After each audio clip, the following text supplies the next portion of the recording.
Welcome to the Deep Dive. We look at stories that honestly seem almost too strange to be real, and we try to pull out those key insights that help you understand things a bit more deeply. Today we're looking into a case that really deeply shook a community. It starts with a marriage that, from the outside, looked perfect, Yeah. rooted in faith. Absolutely. But it ended in just an unimaginable tragedy. We're Yep. talking about Lauren and Matthew Phelps. Right. They got married back in 2016, both really active in their Baptist church in Raleigh, North Carolina. Seemed idyllic. Yeah. But then fall 2017 rolls around, and this whole world just unravels. Yeah. Horrifically. And it all kicked off with this incredibly haunting, confusing 911 call. Yeah. So our mission today really is to try and understand that stark contrast, the life they showed the world versus the hidden reality. This deep dive is about peeling back those layers, looking at how appearances can be so different from what's actually going on inside. And it all starts with that call, the one that just baffled investigators. Totally baffled them. Okay, so let's start with Lauren Phelps. Paint us a picture of her life, at least as people saw it. Well, on the surface, she seemed full of life, purpose. She was a dedicated Sunday school teacher, really involved with her church community. Okay. And beyond that, she had this real entrepreneurial streak. She was quite successful with Scentsy. Oh, right, the home fragrance company. Wax Yes. warmers, candles, that kind of thing. Exactly. And it wasn't just a side hustle. Her work actually gave her significant financial independence. Wow. And that flexibility, the sort of stay-at-home lifestyle, that was something she really valued. And her interests seemed pretty normal, relatable. Yeah, totally. Like cute outfits, was into Star Wars, loved dogs, loved children, just seemed to embody this really wholesome life. Okay, so that's Lauren. Now Matthew. He was training to be a pastor. That's right. Studying, training, actively working towards becoming a pastor at their Baptist church. And in the Baptist faith, that role is pretty central, isn't it? Leading services, sermons. Oh, absolutely. It's a very public role, leading services, preaching, counseling members of the congregation, often seen as a kind of moral guidepost. Different from, say, an elder who might handle more behind-the-scenes stuff. Precisely. Which, makes what eventually happened even more jarring. How did they meet? They met around mid-2014. By November that year, they were a couple. And Lauren's family liked him. They really did. Saw him as this honest, clean-cut guy. They genuinely believed the two were destined to be together. A match made in heaven, from the outside looking in. That was definitely the perception. And there's social media. I mean, especially around the engagement. Valentine's Day 2016 and the wedding. It really pushed that image. Oh, completely. Posts showing a life that was beyond happy. Perfect, even. But you have to wonder, how much of that is real? How much is just curated? Exactly. Because what the world saw online, it was a facade. Carefully constructed. Right. The truth behind closed doors was incredibly different, much darker. So despite all those happy pictures, Lauren was actually miserable. By many accounts, yes. Almost from the start of the marriage. And her family points directly at Matthew as the source of that misery. Saying he wasn't the man he pretended to be. To put it bluntly, yeah.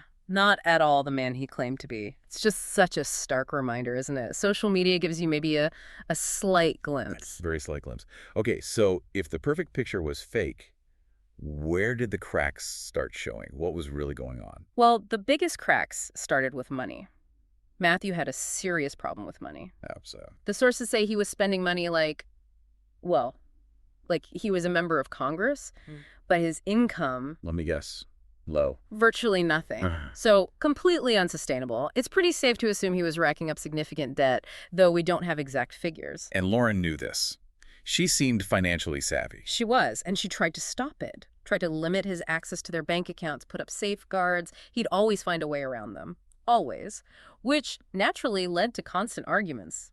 Big ones. Was it just recklessness or something deeper? It seems deeper. The sources suggest maybe the buying itself was almost an addiction, a way to, hide his pain and discomfort. Asking something else? Yeah, projecting an image he wanted suggests he was deeply unhappy with his life, even though it looked perfect.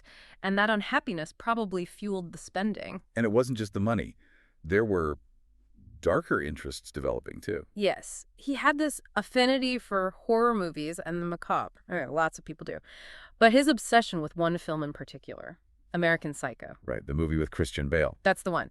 He was obsessed. He'd even dress up as characters from the film for Halloween or parties. Which, looking back, that's unsettling. deeply unsettling. And it wasn't just like a casual fan thing. This obsession started bleeding into his real life. How so? It hinted at this really disturbing inner world. And some warning signs came quite early, chillingly early. Like what? He apparently confessed to a friend, just sort of casually, that he often wondered what it would be like to claim someone's life. Whoa. Just said that. Yeah. And the friend noticed this strange energy about him when he said it. Like it wasn't just a passing morbid thought. Like he'd actually considered it. Exactly. Something that resonated with him. It feels like the spending, the unhappiness, the American Psycho obsession. Maybe they were all connected, different ways he was trying to cope or control a reality he hated. Wow. Okay. So all this must have been terrifying for Lauren. Absolutely. She started getting scared, suspected he wasn't faithful, worried the whole relationship was falling apart because he wouldn't change his spending. Which was crucial for their future plans, right? Yeah. Starting a family. Totally critical for her. Financial stability, responsibility. That was non-negotiable if they were going to have kids. So she's living in this constant state of anxiety, suspicion. It's like an emotional prison. The trust was just eroding day by day, financially, personally. And her fear about him being unfaithful, was that founded? Tragically, yes. Her sister later revealed something devastating, just hours before the crime. Lauren apparently saw Matthew sneaking out. To be with another woman. That's what Lauren believed. Yeah. And they'd been arguing intensely about this alleged affair right before everything happened. Oh my God. The sense of betrayal she must have felt in those final hours. It adds such a chilling layer to what happened next. Which brings us to September 1st, 2017, the night it all fell apart. Yeah. What was Matthew's story about that night? His claim later was that he'd taken a high dose of cough medicine to sleep. Said he was tormented by twisted dreams. Blaming the medicine. Yeah, suggesting a side effect could be wild dreams. Though it's worth noting, there were also rumors, unconfirmed, that he might have been using harder stuff sometimes too. Okay. And then there's the 911 call. Yeah, the call itself is deeply disturbing. Became absolutely critical evidence. What is he? He told the dispatcher he'd had a terrible dream. Woke up, found Lauren on the floor, said the room was covered in red stains, Oh, God. a knife on the bed, and that he himself was covered in red from head to toe. And didn't he trail off at one point? He did. The most chilling part, he says, "I think I killed myself," and just stops. You hear shock, sobs, claiming Lauren didn't deserve this. It sounds like someone waking up to an absolute nightmare they caused. On the surface, yes. That's the picture it paints. But investigators didn't buy it right away, did they? This is where his story started to crumble. Not at all. Almost immediately, red flags went up for the police when they arrived. Why? What wasn't right? Well, despite him saying on the call he was covered in red, head to toe, when police got there, he was strangely clean. Clean. Not blood-soaked, like he said. Exactly. It didn't match the frantic description. Detectives pretty quickly figured he must have cleaned up long before he ever called 911. Okay, that's a huge inconsistency. What about the cough syrup excuse? That fell apart too. The manufacturer was contacted, and they stated they had zero evidence linking their product to violence or anything like that. So, no medical basis for his claim. None that they could find. Plus, his initial demeanor. Investigators noted he seemed surprisingly lacking in remorse. He wasn't shedding real tears. Which would be odd if you'd just woken up to that horror. Extremely odd. It just didn't add up. So the scene, his appearance, his demeanor, it all contradicted his nightmare story. The facade was cracking wide open. It really was. That cough syrup story felt like an attempt to deflect, maybe even cover up something premeditated. Trying to create an alibi, however bizarre. Exactly.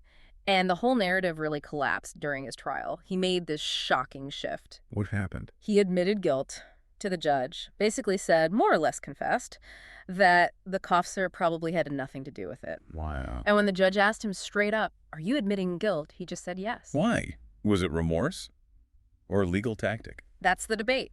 Prosecutors, observers. Some thought maybe genuine remorse finally hit him.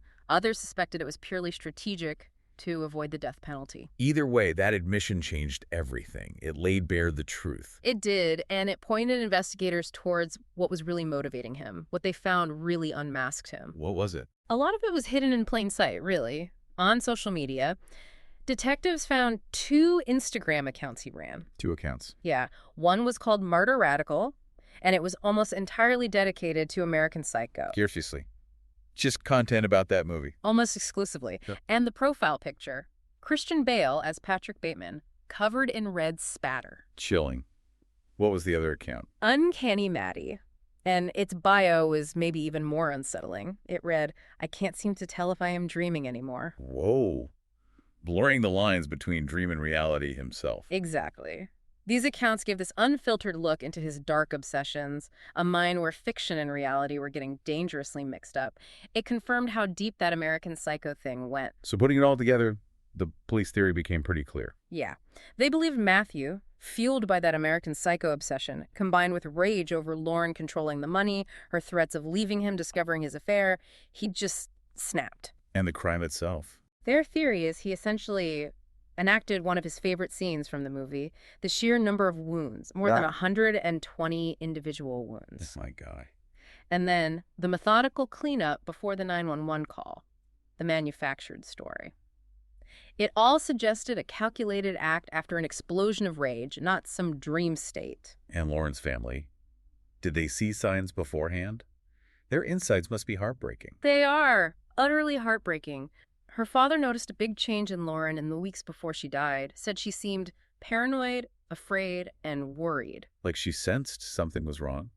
Or getting worse? It suggests that, yeah, maybe she was picking up on signals that his dark side was becoming more real, more threatening. And her mother. She described Matthew as a master manipulator. She believed the crime was premeditated for months. Though the sources say there wasn't concrete proof of that long time frame. Right, no definitive evidence for months of planning, but the manipulation aspect certainly resonates. She also shared some alleged details from the police that most of Lauren's wounds were from behind. The horrifying idea that maybe he knocked her down sat on her, attacking her while she was defenseless. That's just unbearable to imagine. It really is. And her father's words, they stick with you. He said, "I'll take it to my grave and I'll still hate him." Just raw, enduring pain. And the outcome, Matthew Phelps. Sentenced to life in prison, no possibility of parole, finality, legally speaking, but obviously no real closure for the family. No.